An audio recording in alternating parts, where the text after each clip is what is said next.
Hello, and welcome back. I am Baronen, and this is my journey from art noob to being able to draw anything.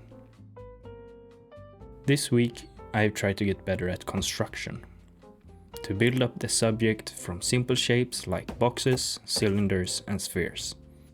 The reason for this is to make it easier to get the proportions right and to understand a more complex shape.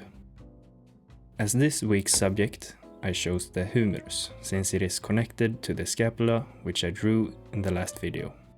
I started with drawing the body of the bone by drawing two parallel lines.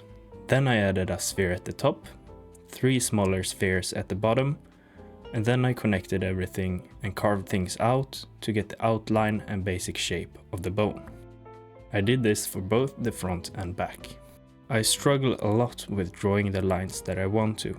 I think this might be because I try to do everything too fast, instead of planning out the line and then trying to execute it. What I'm doing now is just throwing down lines until one of them is close enough to where and how I think it should be. I guess this will come with time, but for now I will try to take some time and think before drawing each line. I wanted to do the construction again to get some more practice at it. And to internalize it, I took some measurements.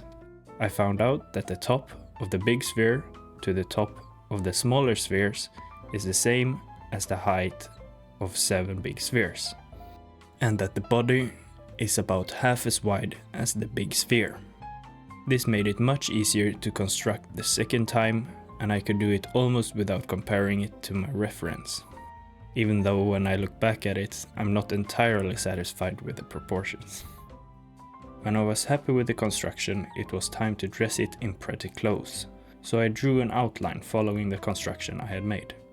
After that, I wanted to try something new, so I filled the main shape with grey and set the background to a lighter grey, to give the piece some more contrast.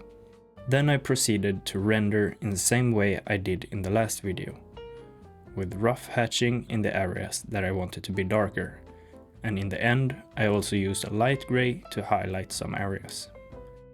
I had some trouble with this step. I really didn't like how some of the hatches looked, but in the end I found a way to make them look a little better.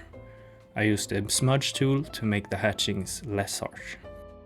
To sum up what I've learned from this project is that construction makes proportions easier and makes it easier to find basic rules to remember the shapes. I learned that I really like the way it looks when I fill the areas with different shades of grey, and I learned that sometimes you have to be more mindful about how you hatch, and that you need to look at all the proportions between all parts, otherwise it can end up kind of wonky anyway. Now let's talk a little bit about the parts of the humerus.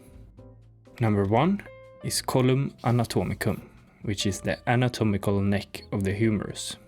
Humerus has another neck that is called collum chirurgicum, which is one of the most common places to get a fracture. Number 2 is caput humeri. It's the head of the humerus. It is a joint surface and the part that creates the shoulder joint together with the scapula. Number 3, tuberculum majus, is a projection where a few muscles have their insertion.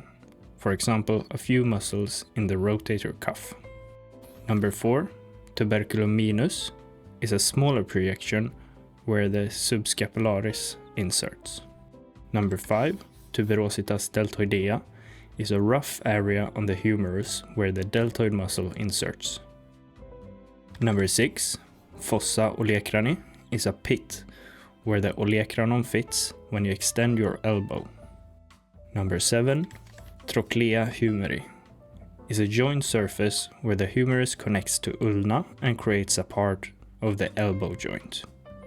Number 8 and 9, epicondylus medialis and lateralis, are protrusions where most of the forearm muscles insert. These are most known for being where tennis elbow and golfer's elbow show themselves. Number 10, capitulum humeri, is the joint surface where the humerus connects to radius and creates a second part of the elbow joint. Number 11, sulcus intertubercularis is a groove between the two tubercles where the long head of the biceps go. And those are some of the most important parts of the humerus. Hope you learned something. Thanks for watching. If you want to help me and this channel, don't forget to like and subscribe. And until next time, keep drawing.